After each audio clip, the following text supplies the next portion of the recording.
kawan 102, kembali lagi bersama saya Indah Wulansari di Arut Pods Podcast KPPN Pangkalan Bun. Gimana nih kabarnya kawan 102? Semoga sehat selalu ya, walaupun cuaca tidak menentu, tapi ya hadapi aja dengan senyuman. Nah, pada episode kali ini kita kembali lagi bersama dengan salah seorang narasumber yang tentunya sudah berkompeten di bidangnya, yaitu Bu Dwi Anggani, Kepala Seksi PDMS KPPN Pangkalan Bun. Halo Bu Dwi. Halo Mbak Indah, kita jumpa lagi. Iya, ini perjumpaan keberapa ya Bu ya? Kedua kalau nggak Kedua salah ya, oke. Bu Dwi sudah punya stok banyak nih materi yang akan kita obrolkan. Banyak sih. Bu Dwi gimana kabarnya hari ini? Alhamdulillah ya, walaupun hujan tapi masih diberi kesehatan Mbak Indah. Alhamdulillah. Nah, hari ini kita akan membahas tentang pelaksanaan anggaran bersama dengan Bu Dwi. Bu Dwi, ini kan kita sudah memasuki triwulan ketiga ya Bu, ya tidak terasa gitu. Iya, udah Rasanya mau ini lagi ya, udah lewat 1 semester kita ini. betul. Ini sebenarnya kalau anak sekolah liburan dulu ya Bu ya, kita nggak ada. Iya, nggak ada ya. Nggak ada semesteran, kita Kita nggak langsung ada liburan lanjut semester. gas itu. Nah, Bu Dwi, berbicara tentang triwulan ketiga nih Bu. Di triwulan ketiga ini kalau boleh tahu nih Bu, ada target-target tertentu gitu tidak sih Bu terkait dengan pelaksanaan anggaran? Kalau yang untuk pelaksanaan anggaran kita fokus mungkin di penyerapan anggaran ya Mbak ya. Di penyerapan anggaran di triwulan ketiga ini ada targetnya dan berbeda dengan tahun yang lalu. Kalau target tahun ini itu, kalau tahun lalu itu kan secara global. Iya. Jadi triwulan 1 dulu tuh kan, kalau tahun 2 sebelumnya ya, itu triwulan 1 itu kalau enggak salah 15%, triwulan kedua itu 40%, triwulan ketiga itu 60%, triwulan keempat 90%. Nah, di 2022 ini ada perubahan reformulasi. Jadi perubahan target itu. Target itu tidak secara akumulasi tapi berdasarkan jenis belanja sekarang. Jadi masing-masing jenis belanja setiap triwulan ada targetnya masing-masing seperti itu. Oh gitu, berarti kalau tahun lalu Satker berarti lebih mudah apa lebih susah tahun sekarang Bu? Lebih rigid tahun ini ya. Jadi Lebih. karena kalau sebelum-sebelumnya kan sudah nggak ada tantangannya mungkin ya. Jadi 15% dari global pagu yang ada seperti itu triwulan 1, 40% juga 40% dari global pagu yang ada. Kalau sekarang dibuat lebih menantang. Jadi di 51 itu triwulan 1 itu targetnya 20%. Terus di triwulan kedua dia targetnya 50%, triwulan ketiga 75%, triwulan keempat dia 95%. Itu Nah, khusus untuk 51 belanja pegawai ya, pegawai. 51 akun 51 belanja pegawai. Iya. Belanja kedua itu 52 itu belanja barang ya. Kalau untuk belanja barang itu triwulan 1 itu 15%, triwulan kedua itu 50%, triwulan ketiga ini 70%, nanti triwulan keempat 90%. 90%. Nah, seperti itu.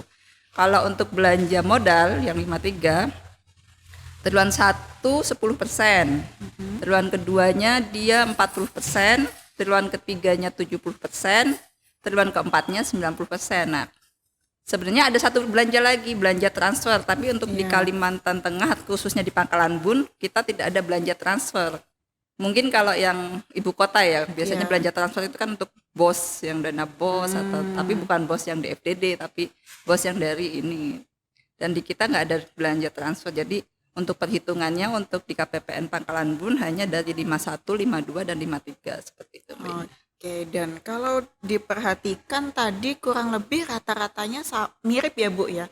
Target persentase target untuk masing-masing belanja di triwulan 1, kemudian masing-masing belanja di triwulan 2, triwulan 3 dan juga di triwulan 4 seperti Selisihnya itu. paling 10%, 5% lah ya gitu. Iya, persentasenya. Nah, kalau ini bulan Juli masih awal ya Bu ya, itu masih awal triwulan ketiga. Awal triwulan 3. Nah, boleh Bu diceritakan kondisi terkini nih di Pangkalan Bun ya, di KPPN Pangkalan Bun untuk satker-satker wilayah kerja KPPN Pangkalan Bun sejauh ini seperti apa, Bu? Untuk kalau di triwulan 3 ini kan targetnya kan 51, akun 51 itu 75%, akun 52 itu 70%, akun 53 itu 17%. Nah, Mhm. perhitungannya kalau sekarang itu tidak strict, Mbak. Jadi 51 70% itu berapa gitu kan nominalnya, terus ditambah 70% dari 52 ditambah dengan 70% dari 53 dibagi dengan total pagu. Nah, itu jadi Oh, oke. target dalam triwulan ketiga di KPPN Pangkalan Bun. Dari total pagu yang kita kelola 400 miliar kalau nggak salah itu, kalau dihitung per proporsi tadi, Iya, kira-kira kita tahu triwulan ini 72% lah targetnya. Kalau 72%. diakumulasikan itu ya perhitungan tadi. Mhm. Nah, untuk realisasi sampai tadi di Omspan hari ini ya, per hari ini tanggal Oke. berapa ini? 22 ya. Oke. 22 tadi saya lihat itu di sore hari ya. Mhm. Itu kita sudah masuk di 51%. Jadi masih 51%. ada 20% ya. 20% lagi ya, Bu, Jadi ya. kalau mau dicicil berarti nanti di bulan kedua, triwulan kedua itu Mhm. bisa tambah 10% lagi atau ditambah 10% lagi, jadi bisa mencapai target diusahakan ya. Ya, jadi nanti September diusahakan, full memenuhi target gitu ya, Iya, Bu, nanti ya. pas September kita memenuhi targetnya seperti itu. Kendalanya apa sih, Bu, kalau untuk sampai di triwulan 3 ini kurang lebih dari Satker gitu kan, pasti Bu Dwi sering banget dong dicurhatin Satker, "Begini, Bu, begitu, Bu." Nah gitu, Ya, apa aja, Bu, kira-kira itu? rata-rata permasalahannya itu mereka kegiatannya banyak yang belum terrealisasikan, Mhm. terus adanya dana blokir yang masih terblokir seperti itu. Terus ada Oke. beberapa permasalahan pada kontrak Mhm. dan kegiatan-kegiatan seperti itu sih, Mbak. Nah, itu yang perlu kita untuk support kepada Satker agar terus melakukan akselerasi seperti itu. Oke, berarti ya itu rata-rata kendalanya seperti itu gitu ya, Bu, ya. Iya. Tadi ada yang menarik kalau saya dengar dari kendala-kendala yang disampaikan Bu Dwi, blokir. Dana Iya. yang diblokir itu apa, Bu? Maksudnya bagaimana gitu ceritanya? Iya, pagu pada Dipa itu ada beberapa itu memang ada terblokir secara dari awal, ada yang terblokir karena automatic adjustment gitu itu kan, Mbak, ya. Mhm. Jadi blokir itu ada dua jenis. Jadi memang karena pada saat pembahasan masih dirasa dokumennya kurang, sama pihak DJA-nya tetap diterbitkan namun diberi tanda bintang atau blokir kalau kita kenal sekarang ya. Iya, Apa yang iya. lebih populernya, kalau bintang kan bintang apa? Bintang Iya. kecil nanti kan seperti itu kan ya. Jadi populernya diblokir. Jadi sebelum persyaratannya itu dipenuhi, maka tanda blokir itu belum dihapuskan. Nah, yang kedua Hmm. adanya kebijakan automatic adjustment. Kan sekarang ada efisiensi, refocusing seperti itu. Jadi Refocusing, iya. itu yang menyebabkan adanya automatic adjustment yang mungkin itu oleh eselon satunya diberikan blokir Mhm. tapi pada pagudipanya dia, tapi secara global di KPPN atau di DIPA itu tidak ada tanda blokirnya, tapi blokirnya itu Hmm. secara internal mereka. Seperti kalau blokir yang dari DJA itu kan otomatis di kitanya sudah tahu. Nah, kalau ini karena dari eselon satunya, terus nanti eselon satunya mungkin sudah dikirimkan ADK-nya ke DJA, Iya. DJA-nya sudah upload juga ADK-nya, jadi blokir itu sudah tercatat. Cuma Mhm. untuk pengesahannya kalau yang di automatic adjustment itu biasanya diselesaikannya itu di bulan Juli sampai Agustus sih. Jadi kebanyakan kenapa realisasi di triwulan 2 ini agak seret karena ada beberapa satker, kita tuh kalau nggak salah ada 40 satker yang masih ada blokirnya. Nah, entah itu blokirnya karena automatic adjustment apa dari awal, tapi ada beberapa yang memang menyatakan bahwa blokir itu karena automatic adjustment seperti itu. Itu treatmentnya beda ya, Bu, ya? Yang blokir Beda. di awalnya itu gimana, Bu? Bisa Kalau yang dijelasin? dari awal Mhm. itu penerbitan DIPA sudah ada blokirnya itu karena ada kelengkapan yang masih dirasa kurang sama pihak DJA-nya. Jadi DJA menerbitkan menyetujui pagu DIPA untuk satker tersebut, tapi Mhm. untuk kelengkapannya masih dirasa kurang itu diberikan tanda bintang atau blokir. Nah, untuk melepaskan tanda bintang tersebut Satker melalui eselon satunya harus melengkapi dokumen yang diminta seperti itu, Mbak. Oh, ada dokumen-dokumen tertentu Itu kalau yang dari awal sudah ada tanda bintangnya atau blokir. Tapi kalau automatic adjustment itu kan diakumulasi dulu kan berapa masing-masing eselon 1 itu kan nanti masing-masing satker di bawahnya di harus berapa pemotongannya berapa, refocusingnya berapa, seperti itu dihitung-hitung dan nanti pembahasannya baru selesai mungkin di Juli atau Agustus, seperti itu sih Mbak. Tapi untuk perhitungan realisasinya kan tetap terhitung dari pagu seluruhnya tanpa adanya blokir. Kalau blokir padahal kalau udah diblokir kan nggak bisa dilakukan pengeluaran kan, otomatis sudah di blok gitu kan, namanya diblokir kan, diblok gitu. Berarti yang diblok itu ya nggak bisa dipakai gitu ya, nggak bisa ya?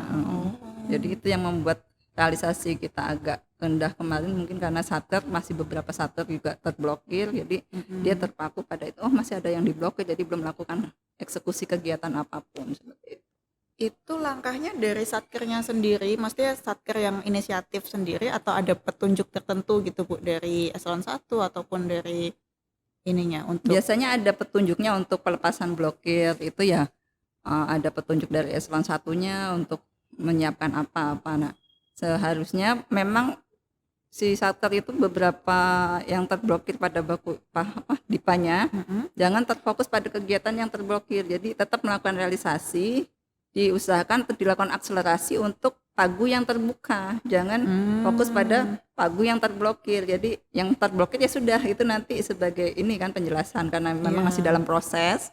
Sedangkan untuk pagu yang terbuka harusnya dilakukan akselerasi biar bisa menutup kekurangan target yang di semester 1 ya, triwulan 2 seperti itu. Oh, oke. Berarti pesan untuk teman-teman satker nih yang penting jangan fokus ke yang nggak bisa dulu, tapi fokus yang bisa dulu begitu yang ya, terbuka Bu, ya? dulu, yang masih terbuka. ada pagunya seperti itu. Okay.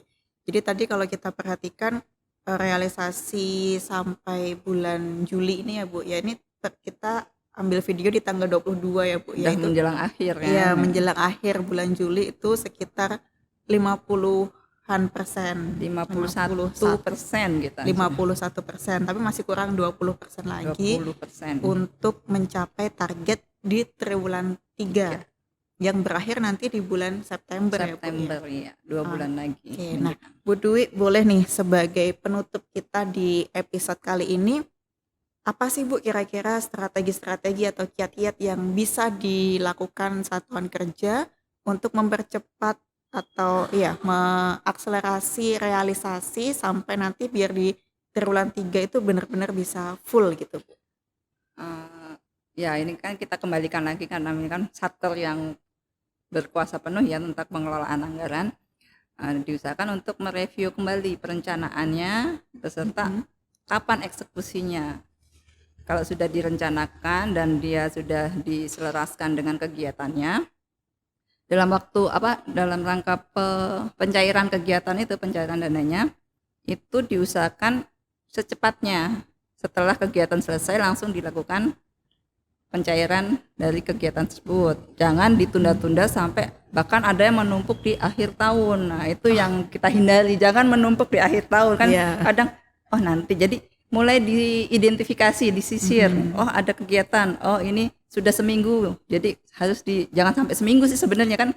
Kalau penyelesaian tagihan kontraktual itu kan 17 hari ya. Jadi 17 hari. Ya kita jangan sampai 17 hari juga sih. Kalau bisa seminggu udah selesai atau sehari 2 hari sudah selesai kegiatan langsung dilakukan realisasi, itu bagus. Jadi jangan nunggu nanti malah terselip kan, nanti terselip tagihannya di akhir-akhir, wah ini kok kapan ya, ini apa ya, seperti itu. Jadi jangan ditunda-tunda, disisirlah kembali kegiatan yang sudah dilakukan, terus dilakukan perencanaan ulang, jangan sampai kegiatan itu menumpuk di akhir tahun. Seperti itu yang pertama ya Mbak ya. Yang kedua, dilakukan akselerasi penyerapan anggaran, yaitu yang tadi bilang fokusnya kita ke 52 sama 53, di mana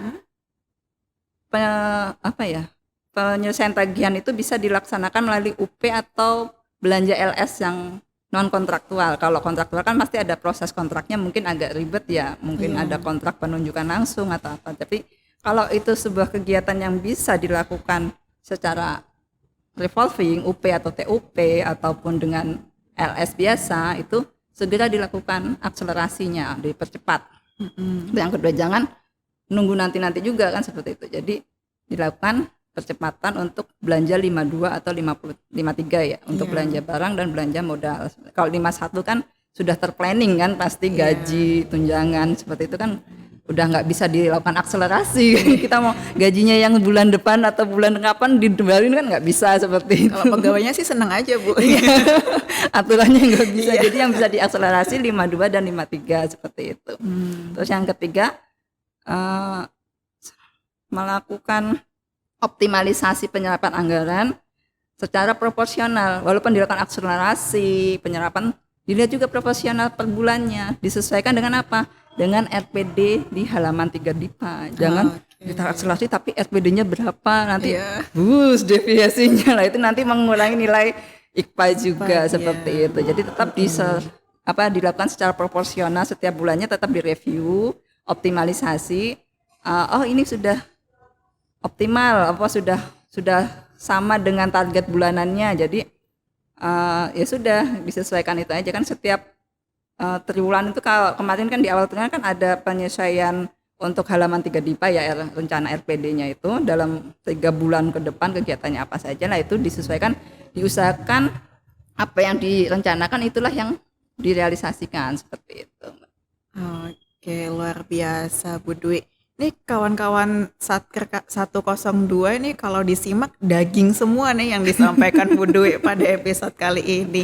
Oke, jadi hari ini kita berbincang-bincang tentang penyerapan anggaran, kemudian strategi dalam percepatan realisasi ya Bu Dwi ya. Oke Bu Dwi, terima kasih banyak sudah hadir kembali di podcast Arut Pots ini. Kita tunggu episode selanjutnya, kita ngobrol apa lagi ya Bu ya. Semoga nggak bosen ya nanti ketemu saya lagi.